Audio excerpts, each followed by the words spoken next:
You need to walk the talk. You need to make sure that you create that vision, put a strategy. You make sure that everyone is accountable, but at the same token, when it matters, we need to have their back, and people need to be able to reach out to you for whatever it is. Welcome to Revenue Insights. Every week, we'll be joined by revenue leaders from some of the most successful and highest growing companies. Together, we explore how they built their revenue teams, the journeys that they've been on, and the lessons they have learned along the way. Revenue Insights is brought to you by Ebster. We're a revenue intelligence platform designed to help revenue teams to build more pipeline, close more deals, and retain more customers.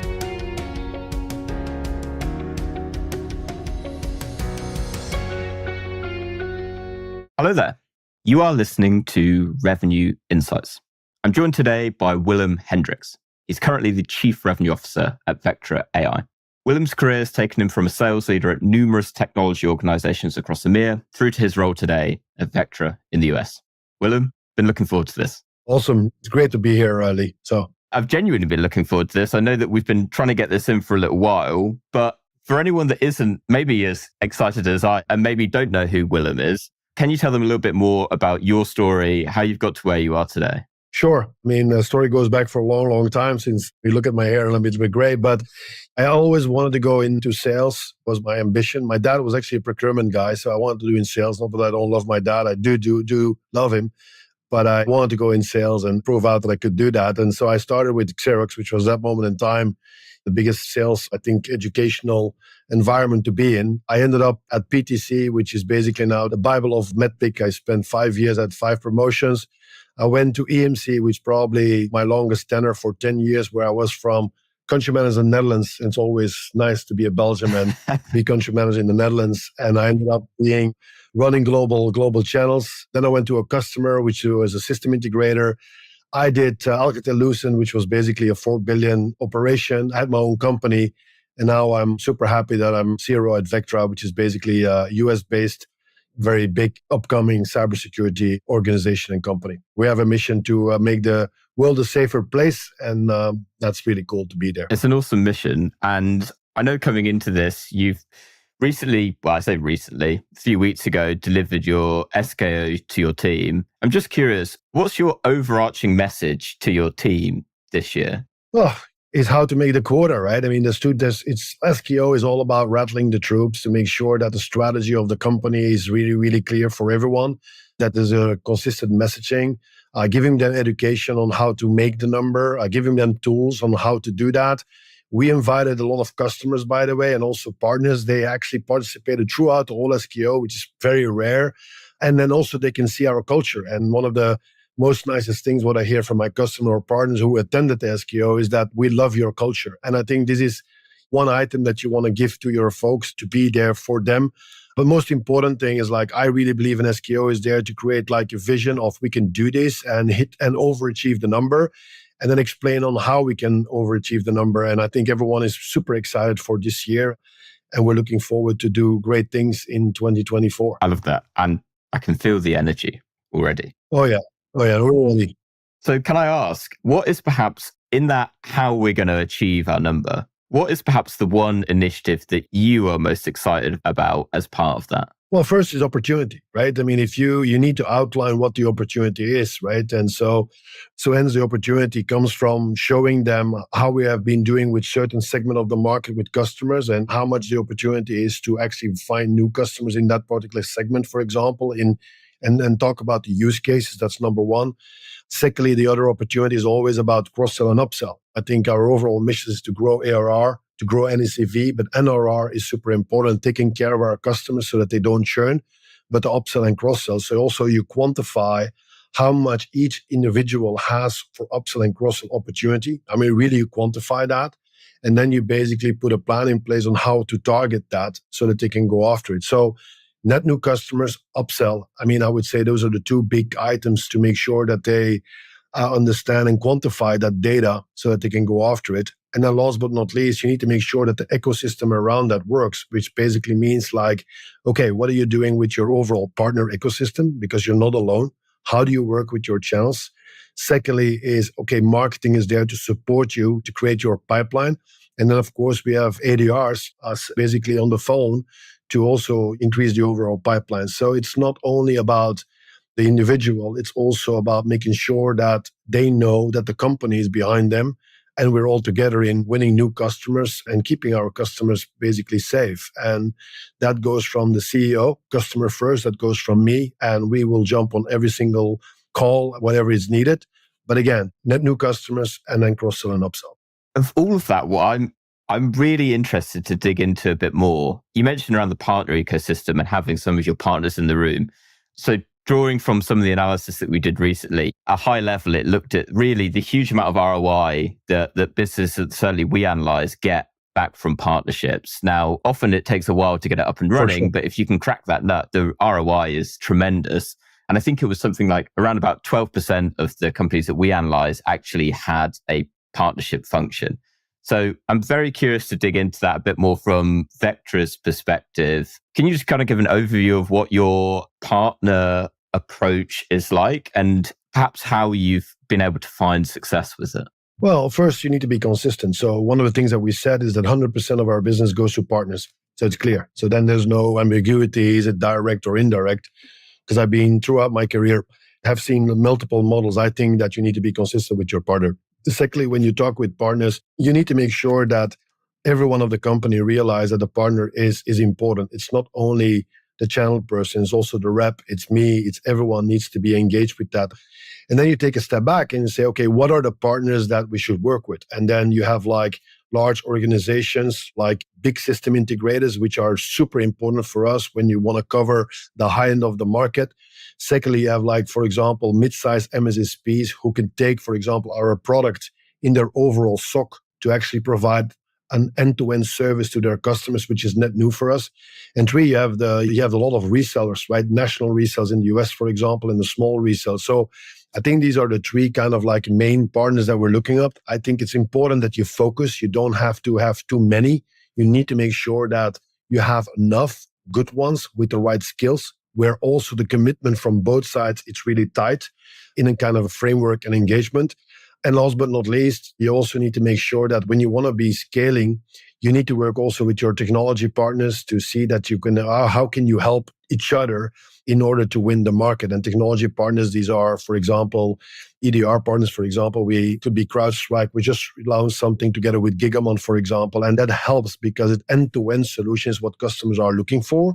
But secondly, they have customers, we have customers, we can actually review them together and say, okay, and increase our overall pipeline. And in my opinion, is a company that really understands how to crack the channel, and the way you need to do it is how you can actually be a profitable, scalable company. Because, and again, this is also depending on the theater, because we have the Americas, we have EMEA, we have APJ. But no matter what, right, having the right partners allows you to scale fast and in a good way. But it takes time. Just a quick reminder, and then we will be right back to the show. At Revenue Insights, our goal is to share how top-performing revenue leaders build predictable, efficient go-to-market teams. Every week, we speak to the brightest minds, and every quarter, we release the latest findings from our analysis of billions of dollars in pipeline.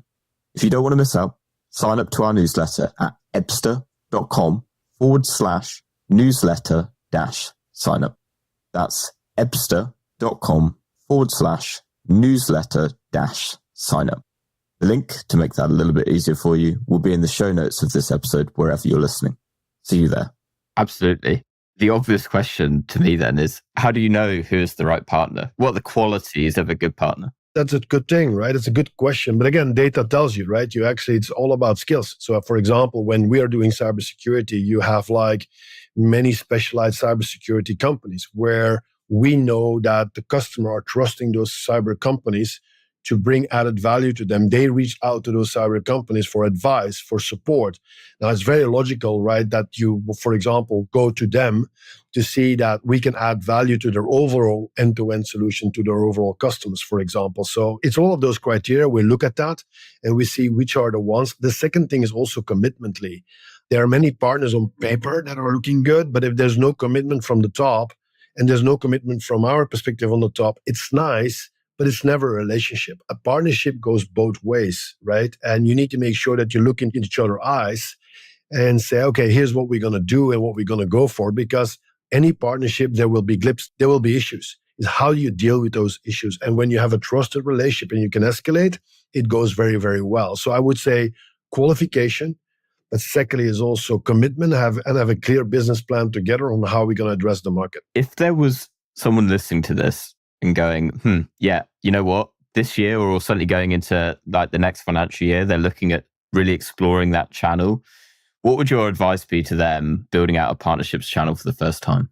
First, you need to do an analysis, right? As also we have data, right? Data is like, what is your overall solution? How does it fit, right? And then who are those particular partners that actually are most logical for you to drive the go-to-market with and how? And then secondly, create like a focus program that allows you to really work with those partners in a committed way and drive this forward. But more importantly, if you want to do it, it needs to be consistent. I've seen many, many companies that say we're going to do a business and we do a deal, and then afterwards the deal goes to another partner or it goes basically direct. I mean, that's not about building relationship. It's not because at the end of the quarter that you need to change your strategy. You need to be making sure that we are here for building a business for the long term. These partners are here for building a business in the long term. A quarter doesn't matter in that thing, and we need to think more long term when we are approaching those partners. And I think sometimes in the heat of the night on the end of the quarter, some stupid things are happening and you need to avoid that. I mean, I think that last bit is really sage advice. And on your point of thinking for the long term, and to move this away probably from a discussion on partnerships and thinking more generally across the revenue function, how are you planning for the long term? And maybe to get more specific on that, how do you plan for the long term across your sales function, and how are you communicating that down to your teams? We basically have like metrics that we have to hit, right, Lee? That's pretty clear. And of course, metrics is like the street. I mean, you have to hit your overall growth of ARR, your NCV and NRR. It needs to be very, very clear that the leadership also has to carry that, right? And so compensation plans needs to be aligned so that we can actually drive the same kind of goals. How we, of course, need to structure it is also to see like, where is the opportunity? I mean, the reality is that you can't hire every rep everywhere. So you need to be very, very, very clear and methodology like, how can we afford? What's the situation where we can put a rep and where we can't put a rep? For example, if you want to open up a new territory and there is no pipeline, probably it's not a good idea at this moment in time to say, okay, we're going to hire a rep and an SE. My thing is you should actually create pipeline. You should already have partners in that particular territory. So you can actually start with a partner landscape to say, okay, what are you doing, making the first deal before you basically then go in that country, for example, because it's all about, and you know as well, things have changed. It's also about profitability. It's not only about growth. It's about profitability and growth at the same time. And so you need to be very, very conscious on where to invest and where not to invest, using the right metrics. And these metrics has to be very, very clear for every RD, I would say, for management, but also for the sales. So every 2 weeks, for example, I provide a scorecard, which is about NECV, it's about the pipeline, it's about all the thing that matters to me. And it's very openly shared so that everyone can look at that, not to say, hey, why are you doing it badly? But also to see who is it doing it good so they can reach out to that particular rep, like, what are you doing differently to help me? And so we create that kind of environment where it's not about an inspection only, but a working and collaborative environment to see how we can make each other better. Very curious around the scorecard. So is that scorecard kind of between yourself and the rep? So directly gathering their feedback on the front line so you've got that insight, or is it kind of going via your manager? No, it's basically, I mean, we have the management scorecard. It's, again, when you think about the fact that you have a company and you have to get to your goals, how you can actually take those things that you need to do and bring it down so every individual feels responsible, but also accountable for delivering something that is meaningful for that particular company. So hence, when you create like particular scorecards, then the team knows like that what I think is important and what I'm expecting from every individual, so that they can drive it. And we can actually put things in place, enablement in place to help them to get to those particular goals. But at least it's clear, right? And it takes a long time to get there. But once you get those scorecards out, which we recently did, then that's the way. And I make the analogy with Barcelona, because I was in Barcelona. It's also a football team, but Barcelona also after the game, they inspect, right? Not to inspect what you did wrong, but okay, how many passes, how many percentage, what did you do well? in order so that basically the trainers can actually educate them to say, okay, here's what's good, what's bad, let's get better. So I think we need to get to a kind of same. Sales is about making sure leadership is helping the reps finding certain weaknesses, but helping them to overcome those weaknesses. It's our job to make everyone better. And those scorecards allows them not only to see where they rank, but also allows them to reach out to one of the reps, who, for example, is great in pipeline building, and say, what are you doing? Because it can't only come from me, it only comes from anyone. At the end of the day, if you have an organization or a society where everyone is like trying to work with each other, and again, that's why SKO is so important, then it cultivates innovation and it cultivates also thinking. And I think that is super important. It's not easy to get there, but I think it's super important that organizations think like this, and hopefully we can get as much out of that as possible. I really believe that it's our role. Every rep can be successful. Every rep, as long as the rep wants to be successful. I love the idea and I completely agree with your approach. Could you maybe indulge me a little on the scorecard? Could you give some examples of like the kind of things that you're asking them to score? So for example, if you look at add-on business, right? I just explained to you that, right? So how can we get to an NRR of X? How that translates to someone in Switzerland? How does it translate to someone in the US, in Texas? Okay, you know what? Here you have X amount of accounts, right? So for you to hit that number, right? Here is basically the amount of money that we need to get from our customer base. And so that's, for example, something that we track and manage. Now behind that, we do things. We do enablement sessions. We do webinars. We are pushing certain things out. The marketing is behind that. We have product management behind that. But the reality, it's just that they show to say, okay, if I hit my NRR in my own patch, I help the company. I want every of my reps to be entrepreneurs.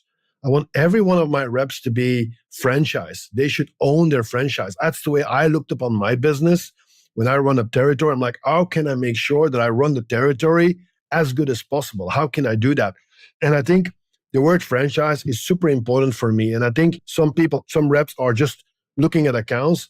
I want my reps to look at a franchise and use the tools and the resources available that are out there to make this franchise awesome and grow and continue to grow.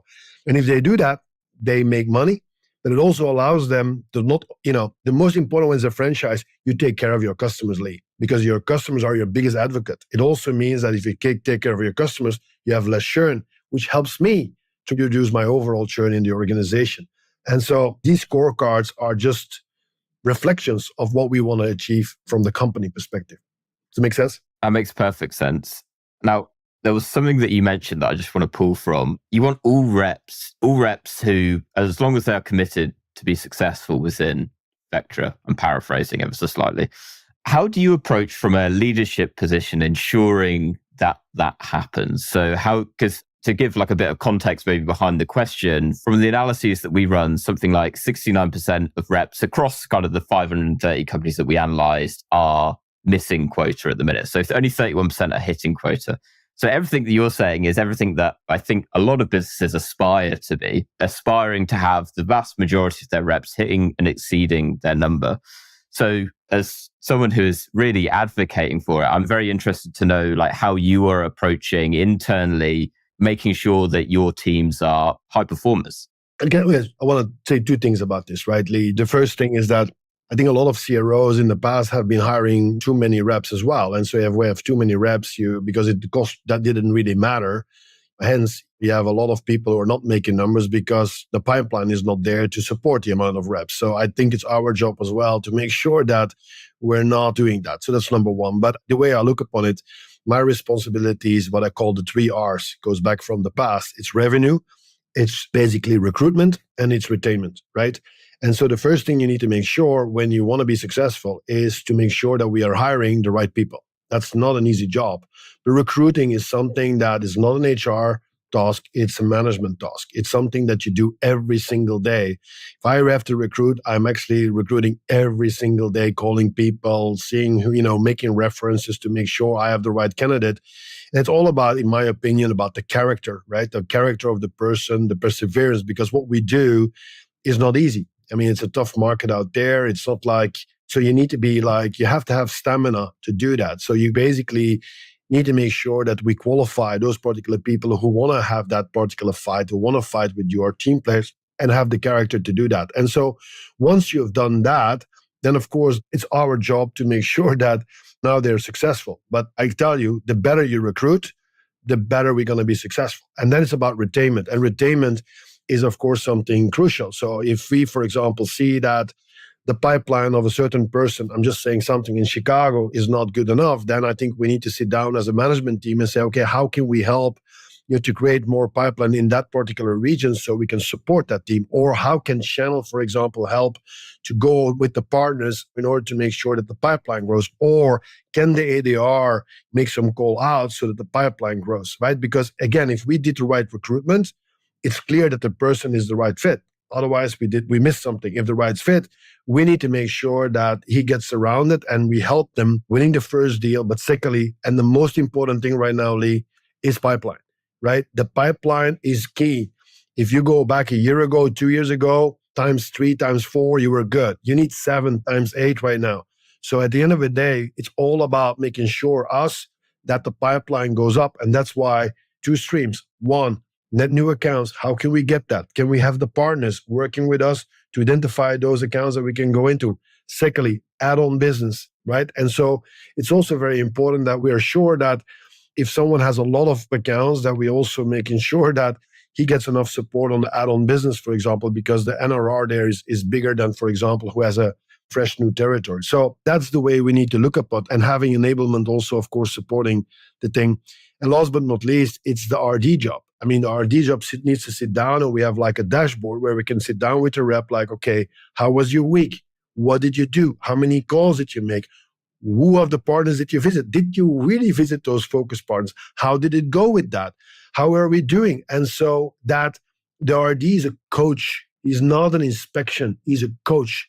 Coach helping to make sure that the rep is going to be successful. Now, again, it's up to the rep to deliver. It's up to the rep to be accountable. I want to see accountability there too. If we are giving so much, luckily most of them do, but that comes back to character and stamina.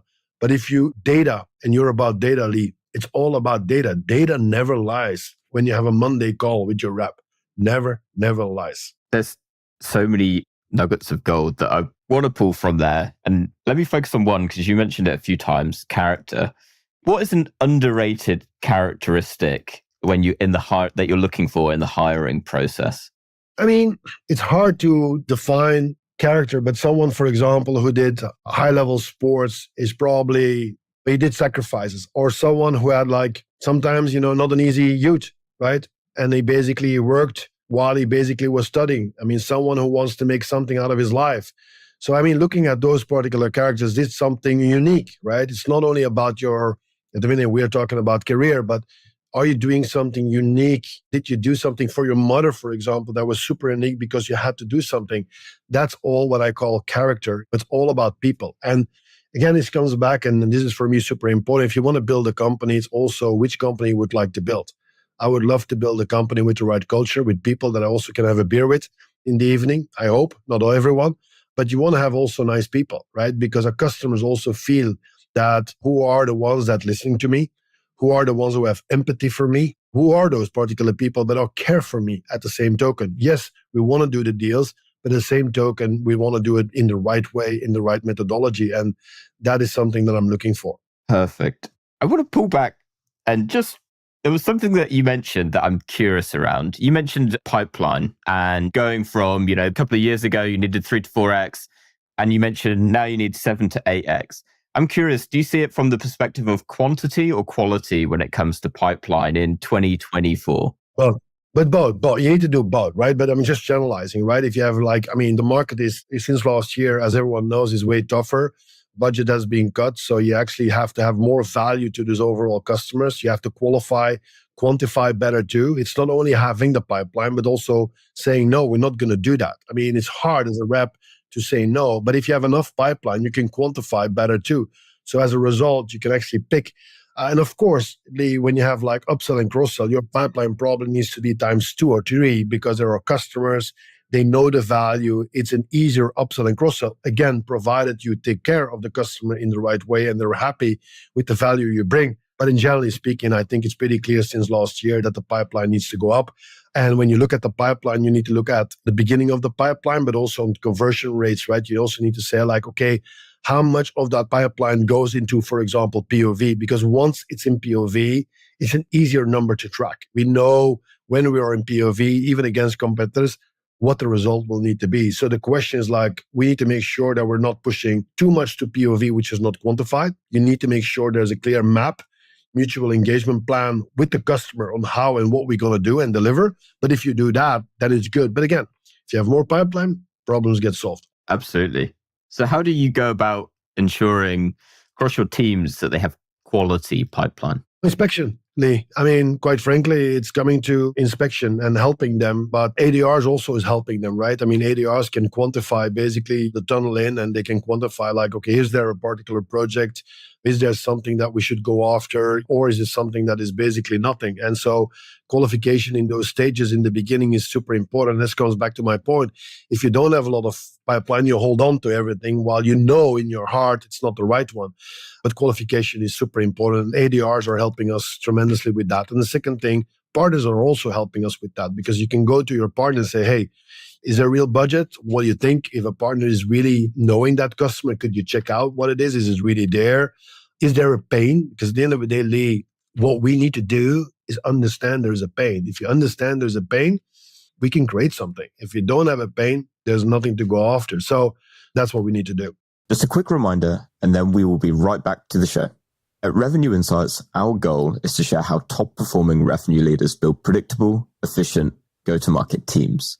Every week, we speak to the brightest minds, and every quarter, we release the latest findings from our analysis of billions of dollars in pipeline. If you don't want to miss out, sign up to our newsletter at ebster.com/newsletter-sign-up. That's ebster.com/newsletter-sign-up. The link to make that a little bit easier for you will be in the show notes of this episode, wherever you're listening. See you there. I love that point, and I'm curious to probably dig into a little bit more around something that we touched on actually before jumping onto the call, because we were talking about qualification and I was casually name dropping different methodologies, MedPick included. So, and also, candidly, when asking the question around like pipeline generation and the quality of it, I feel like a lot of folks I talk to would jump to the importance of a qualification methodology to ensure the quality of it. And actually, you actually touched on a couple of different ways of ensuring that it is quality. So I'd like to open that up and really get your perspective on the role of qualification of a methodology such as MedPick, although not exclusive to. So I guess question one is, do you use one within your methodology? And two, what role does it play? Sure. Like everyone else, we're using MedPick. In the past, 1996, it was Medic. It was invented by PTC and we were using it. As I said, I was lucky to work 5 years with them. But it was a qualification tool, right? And I think a lot of other folks are using it sometimes a little bit overhyped and use it as a different tool, but it's just a qualification tool and allowing us to see what are the gaps, right? What are the gaps that we have to fill in order to make sure that the project moves on from one stage to another? Yes, we are using that. I think the biggest thing for me in anything that is in MedPick or Medic is the champion. I mean, you can do anything what you want, but I always will ask the question, do we have a champion? I mean, even if you don't have an economic buyer, and of course we want to have an economic buyer, if the champion is really, really a strong champion and we have a business case, we can win the deal. So I think from all of the qualification, I would say the champion. I think there's two champions, Lee. There's a champion that pushed the project forward, and there's also a technical champion. And I also remind my SE teams that it's also their job to create technical champions within the account so that we basically are making sure that the qualification not only is done, but also that the chances of winning the deal is extremely high. And when you follow that particular process, then the deals will come to you. That's what I'm saying, right? If you are very clear, the question is, how do you get to that stage? I mean, that's the biggest thing right now. But once we're in that stage, we're using Medic, and we're using also MAP, which is basically mutual and agreement action plan, which we, for bigger deals, we put it in front of the customer, and we have like every week or whatever, every 2 weeks, we know. So we have the deal we're going to close, I'm just saying within 3 months. We agree upon that. And we agree upon, here are the things we need to do in order to make, it's like a project plan, but agreed with the customer, which we review on a daily basis or 2 daily basis, depending on the situation. And that works very well because, again, that's more a kind of partnership with the customer. And that is something that I really, really push to my teams, definitely when it's larger deals. I'm definitely seeing, you mentioned, that partnership with the customer, that particular perspective feels like almost making a comeback in the last 12 months. I think maybe in the previous 3 years, with the kind of boom times that we had, it was easy to forget about, seemingly seemed to lose its importance. Although, as I say that, evidently it's a case of, I watch as you shake your head a little bit. It never lost its importance, right? For me and for us, it was always there. And I can tell you, I just took someone out because he didn't spoke with the customer for the last 7 months. And I'm like, that is unacceptable. It's just unacceptable. If we value our customers, we need to make sure there's enough touch point. You cannot only rely on your customer success person. As a rep, you need to make sure that you call, you see how is it going. It doesn't take you too long time in order to make sure that everything is going well. And so we take this very seriously. And I'm happy that there's a change lead, because I do agree with you. It's like people really sometimes didn't care. I also think sometimes the customer is also not, some of the customers don't care either. But I think if you really, really start from an approach from a partnership perspective, I think that's the way it should be. Because listen, what we do is meaningful. We protect, right? We make them safe. That is damn meaningful. It means something for my customer. And so I want everyone in my organization to make sure they feel that and that they are giving that value to them, because what we do matters. It just matters. And if you have that in mind, of course, we should have a partnership with our customer. I bet you have some pretty cracking customer stories of instances there where I'm sure in the cybersecurity space, fending off those attacks is tremendously important, right? It's the heart of matters. And unfortunately, there are more and more attacks every single day. There are more sophisticated attacks every day. They're using AI too. So again, doing this cybersecurity is not Willem or anyone else. It's an ecosystem of everyone fighting together for making sure that we protect. And so that's why I'm saying, I'm very, very fortunately to work in Vectra, to work with an amazing technology, but also that actually protects those product customers every single day. And having people, I want my folks and my people to feel that. And I want them to, because also I think my customers feel that too when they see that. We matter. We matter to them. Well, I can say as a humble podcast interviewer, I feel it. So I'm certain they do too. An ultimate question. What would you say, how would you approach leadership, maybe in a different way to how your peers do? What do you think is maybe fairly unique about your leadership, if anything? I don't know. It's hard to compare with my peers. I think at the end of the day, I think you need to be there for your people, right? This is my motto, that my folks know that I'm there for them. My folks that I'm working probably as hard, probably way more harder than them, because it means for them. So I think it's not only, I think what we need to do is both. You need to walk the talk. You need to make sure that you create that vision. You need to make sure that you put a strategy, that you make sure that everyone is accountable. But at the same token, when it matters, we need to have their back, and people need to be able to reach out to you for whatever it is. The nicest thing in your career, Lee, is when people send you a message and say, remember 15, 20 years ago, what you've done for me on that one, I never forgot that, and I got a better person. There's nothing more rewarding. And I think this is why we do it for, right? We do it one on the customer side, but we do it also because we see some young people growing in the organization, become more confident every single day and be a better human being. It's just awesome. That was a beautiful response. Last question. What is one book that you'd recommend to other revenue leaders? Well, there's many, but I think from a practical perspective, and as I said, I was with PTC and John McMahon was there. So I think the Qualified Sales Leader, because if you want to have a book, it needs to be for all of the audiences, right? It needs to be simple. It needs to be methodological, practical. And I think the Qualified Sales Leader from John is just an incredible book. It's there for a rep. It's there for leadership. It's there for marketing. It's fantastic. And actually, it describes real life stories about QBRs and all of that. And I definitely would recommend everyone to read that. Actually, I gave it to all my folks, because not only the fact that it comes back memories from me from PTC, but it's just easy to read and it just gives you so much value. Fantastic. I need to put it on my reading list, evidently. Please do. No, please do. It's just awesome. All right, Willem, it's been an absolute pleasure. I will put links in the show notes down to the Qualified Sales Leader. For anyone that's listened that maybe has any questions, wants to reach out and maybe pick your brain a little bit further than I already have, where can they find you? They can find me on LinkedIn. So, I'm on LinkedIn, Willem Hendrickx Vectra. So it's easy to do. So I think send me a message and I'm happy to see that I can get back to you. As you know, Lee, sometimes, I've been back and forth, doing a lot of traveling. So give me sometimes some time, but I always come back to you. So absolutely. And I will say it's been absolutely worth the wait. So thank you so much for your time. I'll put a link to your LinkedIn down in the show notes as well. Willem, thank you so much again. Really appreciate it. Thank you, Lee. Thank you. And talk soon. Thank you very much. We speak. Thanks for listening to Revenue Insights. If you want to learn more, subscribe to our newsletter and we'll deliver every episode straight to your inbox.